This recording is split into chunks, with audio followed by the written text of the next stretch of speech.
Social media पर एक video viral हुआ। वायरल वीडियो में साफ साफ देखने को मिला कि एक बुजुर्ग शख्स है जिसे बड़ी ही बेरहमी के साथ पीटा गया, उसे मारा गया और उन्होंने आरोप लगाया है कि उनके ऊपर कोई मुकदमा दर्ज नहीं था। उसके बावजूद पुलिस प्रशासन के घर आती है और बड़ी ही बेरहमी के साथ उन्हें मारा जाता है। इसके बाद ये मामला सोशल मीडिया पर लगातार ट्रेंड करने लगा। अब समाज के जितने भी जिम्मेदार लोग थे, अधिवक्ता थे, वो सारे आज यहाँ पर आए फिरोजपुर झिरका में और डीएसपी साहब को उन्होंने ज्ञापन सौंपा है और जिनके ऊपर आरोप लगा है उनके खिलाफ सख्त से सख्त कार्रवाई करने की मांग की गई है। हमारे साथ जितने भी जिम्मेदार लोग हैं, प्रेसिडेंट हैं यावर आलम जो कि अधिवक्ताओं के हैं, इसके अलावा बाकी और समाज के जिम्मेदार लोग हैं। बाकी सबसे बड़ी बात यह है कि अभी 2 दिन पहले एक महापंचायत की गई। महापंचायत में कहा गया कि दहेज को लेकर के हम लोग अभियान चला रहे हैं। महापंचायत में ये भी कहा गया कि अगर पुलिस प्रशासन किसी के ऊपर अत्याचार करती है तो उसके खिलाफ सख्त से सख्त कार्रवाई करने के लिए महापंचायत के लोग सामने आएंगे। लेकिन दुर्भाग्य की बात ये रही कि यहाँ पर पूर्व डिप्टी स्पीकर आज़ाद मंत्री साहब मौके पर पहुँचे, बाकी जो और नेता रहे वो यहाँ पर ज्ञापन सौंपते वक्त नदारद नजर आए। ये हम चाहे मेवातियों का दुर्भाग्य कहें या फिर मेवात के नेताओं का दुर्भाग्य कहें। बाकी हम लोग यहाँ के अधिवक्ताओं से बातें करेंगे, इनसे जानेंगे कि आगे क्या कुछ होने वाला है और किस तरीके की कार्रवाई अमल में लाई जाएगी। सबसे पहले हम लोग बात करते हैं प्रेसिडेंट से। यावर आलम जी, आज जो आप लोगों ने ज्ञापन सौंपा है डीएसपी सतीश कुमार को, क्या कुछ मांगे रही, उसमें आश्वासन क्या मिला है और अगर कार्रवाई नहीं होती है तो आगे की कार्रवाई आप लोग क्या करने वाले हैं? इसके बारे में बस मैं यही कहूँगा कि जो आज हमने और इलाके के सारे मौजीजान लोगों ने मिल कर के आज जो ज्ञापन दिया है, जिस तरह से मारपीट उनके साथ हुई है, उसको लेकर के जो हमने अपने जितने भी मांगे थी उसमें जिस तरह का व्यवहार पुलिस का उनके साथ रहा है मारपीट के दौरान, तो वो सारी चीज़ें हमने अपने ज्ञापन में अपनी दरख्वास्त में दी हैं और पूरा आश्वासन दिया है डीएसपी साहब ने कि उनके खिलाफ जो भी कानूनी कार्रवाई बनेगी उचित वो करेंगे। तो हमें भी पूरा कानून के ऊपर भरोसा है और कहीं कोई अगर हमारी वकीलों की या पूरी बार की कहीं भी कोई ज़रूरत आती है किसी भी जायज़ मसले में तो हमारी पूरी बार हमेशा साथ खड़ी है और मैं यही चाहूँगा कि पुलिस उसके लिए उचित कार्रवाई करें, डीएसपी साहब भी उस पर और उनको न्याय मिले। अच्छा, ये बताइए कि जिस तरीके से ये कोई पहला मामला नहीं है, ये तो एक ऐसा मामला रहा जो लोग के सामने आ गया, जो हाईलाइट हो गया।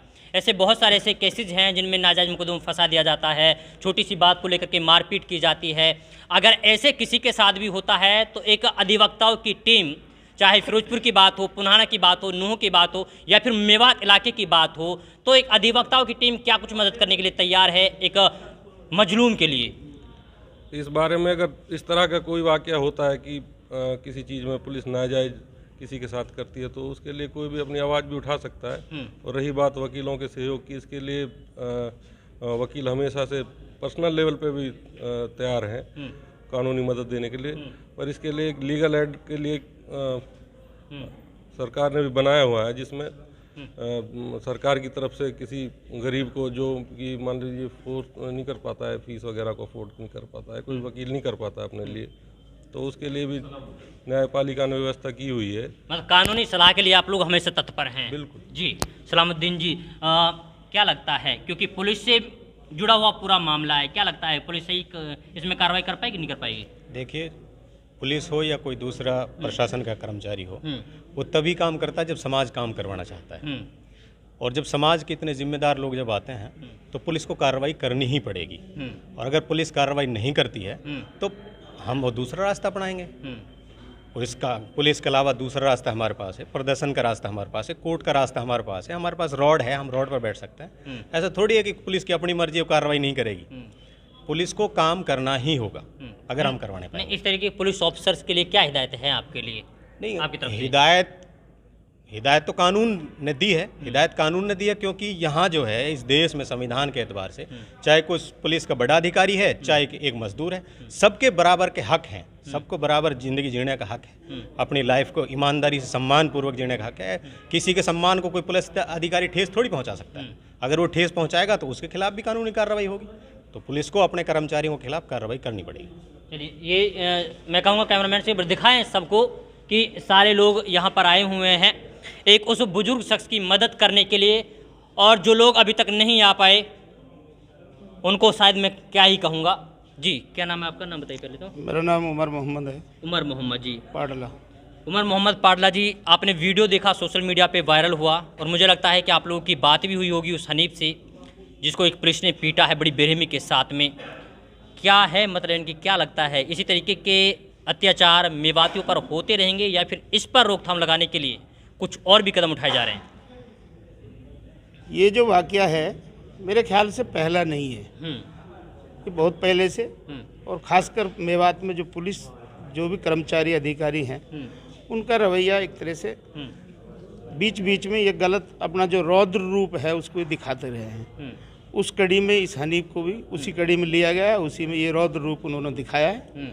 और पहले भी दिखाते रहे हैं, लेकिन एक ज़माना था जब लोग पुलिस से डरते थे या कानूनी की कई बातों को ज़्यादा जानते नहीं थे, लेकिन आज तो सब लोग बहुत कुछ जानते हैं। हाई कोर्ट, सुप्रीम कोर्ट भी जानते हैं, और हमारे लोग अब हाई कोर्ट, सुप्रीम कोर्ट में बैठते हैं। हमें बड़ी आसानी मिली है, जब से हमारे बच्चे हाई कोर्ट में प्रैक्टिस करने लगे हैं तो हमने बहुत सारे अन्याय के खिलाफ उनका सहारा लिया है और उनको सज़ा दिलाई है। और इस केस में भी हम इनको सज़ा दिला के रहेंगे, क्योंकि हम समाज के लोग हैं, सामाजिक लोग हैं, समाज में सबका हक है। पुलिस वाले भी समाज के अंग हैं। अगर वो एक सामाजिक तरीके से कोई गलती करता है, माफ़ी भी दी जाती है, पर जो आदमी पक्षपातपूर्ण रवैये के साथ अगर पार्शलिटी करता है, कम्युनिटी लेवल पर टॉर्चर करने की बात करता है, उसके खिलाफ हम बिल्कुल हर तरीके के जो भी हम अधिकार हैं, जो लोकतंत्र ने हमें पावर दी है, उसका इस्तेमाल करेंगे। आज हम डिप्टी साहब से मिले हैं, हमने मुकदमे की बात कही है। डिप्टी साहब ने हमें आश्वासन दिया है कि हम उनके खिलाफ कार्रवाई करेंगे, उनके खिलाफ मुकदमा दर्ज करेंगे, और अगर वो कल तक मुकदमा दर्ज नहीं करते हैं तो हम फिर दूसरे तरीके से एजिटेशन करेंगे। चलिए, इन्होंने कहा है कि अगर मुकदमा दर्ज नहीं हुआ तो हम लोग दूसरा रास्ता भी अख्तियार कर सकते हैं, क्योंकि हमारे पास रास्ते बहुत सारे हैं। आज आप लोग मिले हैं डीएसपी साहब से, और हनीफ को मतलब कहाँ तक इंसाफ दिलाने के लिए कहाँ तक आप लोग जाने वाले हैं? जो ये मामला हुआ है, जो पुलिस द्वारा जो किया गया है, इसकी हम कठोर शब्दों में इसकी हम निंदा करते हैं। इस तरह का मामला नहीं होना चाहिए, क्योंकि पुलिस एक कानून का रक्षक होती है। बाकी जो मामला हुआ है, हम डिप्टी साहब से मिले हैं और डिप्टी साहब ने पूरा आश्वासन दिया है भाई इस मामले में कार्रवाई होगी। और डिप्टी साहब, हम कई मामलों में मिले, निष्पक्ष आदमी है। मुझे उम्मीद है डिप्टी साहब हर कीमत पे इसमें मुकदमा दर्ज करा के पीड़ित पक्ष को इसमें न्याय देंगे। ये जितने भी जिम्मेदार लोग थे इस महापंचायत में, उनसे हम लोगों ने बातें की, उनसे जानने की कोशिश की कि आने वाले समय में क्या कुछ होने वाला है और किस तरीके से हनीफ साहब को इंसाफ मिलेगा या नहीं मिलेगा। एक मिनट मुफ्ती साहब, अच्छी बताइए कि उलेमा किस हद तक यानी कि हनीफ को इंसाफ को लेकर के आगे आने वाले हैं? उलेमा की क्या कुछ टीम इनकी काम करने वाली है? जुल्म के ख़िलाफ़ आवाज़ उठाना, ये किसी भी समाज में या किसी भी धर्म में इसकी गुंजाइश है। कोई भी मज़हब हो, कोई भी समाज हो, जुल्म के ख़िलाफ़ आवाज़ बुलंद करना हर ज़िम्मेदार शहरी की, ज़िम्मेदार नागरिक की एक ज़िम्मेदारी बनती है।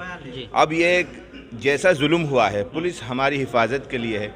एक 60 साल के बुज़ुर्ग जिसकी जो मान सम्मान के लायक होते हैं, उनके साथ में पूरा मामला आपने सुना ही है कि एक मामूली उनकी आपसी कहासुनी, उसको लेकर के 3 दिन तक 10 दिन तक उनको परेशान करना और फिर इस तरह उनको बेरहमी से पीटना, यकीनन इसके हम कड़े शब्दों में निंदा भी करते हैं। और जैसा कि अभी डिप्टी साहब से मिल ही लिए हैं हमारे सारे ज़िम्मेदार साथी मिल कर के, और मुकदमा दर्ज कराने के हम उनसे मांग की है, उन्होंने आश्वासन भी दिया है। यदि अगर मुकदमा दर्ज उनके खिलाफ़ नहीं होता है, फिर हम दूसरा रास्ता भी इख्तियार करेंगे। समाज के जितने भी समाज सेवी हैं उन पे बड़ी खुशी होती है कि आप लोग बढ़ चढ़ करके साथ देते हैं हर मजलूम का। तो अच्छा ये बताइए कि ऐसे बहुत सारे मुकदमे हैं, क्या लगता है कि इनके खिलाफ़ कैसे रोक लग सकती है? क्या कुछ उम्मीदें हैं आप लोगों को? असल में पहले होंगे मुकदमे, बहुत से मुकदमे भी हैं और हमारे साथ ज़्यादती होती भी आई हैं, लेकिन ऐसा नहीं है कि ये आगे भी हम सहेंगे। ये अब हम सहने के मूड में नहीं है। हमारे बड़े हमारे साथ खड़े हैं। पहले हो सकता था ये हमारे साथ नहीं खड़े होते थे या हमारे विचार नहीं मिलते, लेकिन आज हम सब एक साथ खड़े हैं। तो हमें उम्मीद है कि हम इस जंग को भी और इस लड़ाई को जीत के और इन पुलिस वालों के खिलाफ ही क्या आगे के लिए भी हम इसमें रोक लगाने की पूरी कोशिश करेंगे। और हो सकता है आज जैसे डीएसपी साहब ने हमें आश्वासन दिया है कि उनके खिलाफ मुकदमा दर्ज होगा, शायद आगे और पुलिस वालों के लिए भी एक सबक मिल जाए।